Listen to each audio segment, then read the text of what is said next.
അങ്ങനെ നമ്മളെ പുണ്യമാസം വന്നിരിക്കുകയാണ് കേട്ടോ. അതെ, നമ്മളെ റമദാൻ മാസമായി. ഒരു 4:45 ആയപ്പോൾ നമ്മൾ അത്താഴത്തിന് എണീറ്റ്. ആ സമയത്തിൽ വെള്ളത്തിന് തണുപ്പുകൊണ്ട് വെള്ളമൊന്നും തൊടാൻ വയ്യ മര്യാദക്ക്. രാത്രി തന്നെ ചോറും ചിക്കൻ കറിയൊക്കെ ഉണ്ടാക്കി വെച്ചിരുന്നു. അത് കഴിച്ച് അതിന്റെ കൂടെ ഒരു ഗ്രീൻ ടീയും. ബാങ്ക് കൊടുക്കാൻ ഒരു അരമണിക്കൂർ കൂടി ബാക്കിയുണ്ടെന്ന് കണ്ടപ്പോൾ തഹജ്ജുദ് നിസ്കരിച്ച്, പിന്നെ ബാങ്ക് കൊടുത്ത് നമ്മൾ സുബൈക്ക് നിസ്കരിച്ച്, പിന്നെ ഒരു ഉച്ച വരെ ഉറക്കം തന്നെ. നോമ്പായതുകൊണ്ട് നമ്മളെ ഡ്യൂട്ടിയിൽ ചെറിയ വ്യത്യാസം വന്നിട്ടുണ്ട്. നോമ്പായതുകൊണ്ട് നമ്മളിനി രാത്രിയിലാണ് ഡ്യൂട്ടിക്ക് പോകുന്നത്. നേരെ റൂമിന്റെ താഴെയുള്ള മസ്ജിദിൽ പോയിട്ട് ഖുർആൻ ഓതി ഒരു ഖത്തം തീർക്കണം എന്നാണ് എൻ്റെ ആഗ്രഹം. ഞാൻ ഏതായാലും ഫസ്റ്റ് നോമ്പിൽ തന്നെ 4 ജുസുകളോളം ഓതി വെച്ചിട്ടുണ്ട്. ഇൻഷാ അല്ലാഹ് പറ്റുന്നവരൊക്കെ ഓതാൻ ശ്രമിക്കും. നോമ്പ് ഏതാണ്ട് തോന്നുന്നുണ്ട്. റോട്ടിലൊക്കെ ആൾക്കാർ കുറവാണ് പൊതുവെ. നമ്മളെ നദീംബായി തണുത്തിട്ട് ജാക്കറ്റൊക്കെ ഇട്ട് ഇരിക്കണം കേട്ടോ. തല വരെ മൂടിയിരിക്കണം. ഇവിടെ അടുത്തെവിടെയെങ്കിലും പള്ളിയിൽ ഇഫ്താറൊക്കെ ഉണ്ടെന്നുണ്ടെങ്കിൽ അതിന് പോകാന്നുള്ള പ്ലാനിങ്ങിലായിരുന്നു നമ്മൾ. ഇതുവരെ അങ്ങനെ ഒരു സംഭവം നമുക്ക് അറിയാൻ പറ്റിയിട്ടില്ല. നാട്ടിലെ വാട്സപ്പ് ഗ്രൂപ്പിലൊക്കെ ലിസ്റ്റ് വരുന്ന മാതിരി കൊറിയാത്തിൽ അങ്ങനെ എന്തെങ്കിലും സംഭവങ്ങൾ ഉണ്ടെന്നുണ്ടെങ്കിൽ ഒന്ന് അറിയിക്കിട്ടോ. ഏതായാലും അപ്പോൾ റൂമിൽ തന്നെ നമ്മളിന്ന് നോമ്പറക്കാന്ന് വിചാരിച്ച് അതിന് നമ്മൾ സൂക്ക് പോയിട്ട് കുറച്ച് ഫ്രൂട്ട്സും കാര്യങ്ങളൊക്കെ വാങ്ങിയതാണ്. ഒരിക്കലും എന്തെങ്കിലും വേങ്ങാലോ വിചാരിച്ചിട്ട് നമ്മൾ നേരെ നമ്മളെ തൈബ ഹോട്ടലിനാണ് പോയി. അവിടെ നല്ല അടിപൊളി സമൂസ ഉണ്ടായിരുന്നു.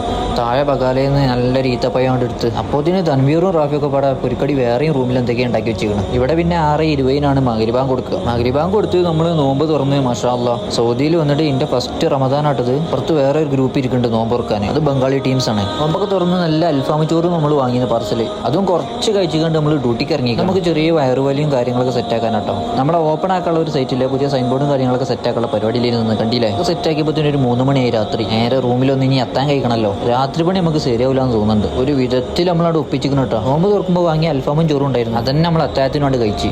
അപ്പോൾ നോമ്പ് തുറക്ക് ക്ഷണിക്കാൻ ആഗ്രഹിക്കുന്നവർക്ക് നമ്മൾ നോമ്പ് തുറക്ക് ക്ഷണിക്കുക. ഇനി സുബൈ നിസ്കരിച്ച് ഒറ്റ ഉറക്കം. നാളെ നമ്മൾ എന്തെങ്കിലുമൊക്കെ സ്പെഷ്യൽ ഉണ്ടാക്കണം.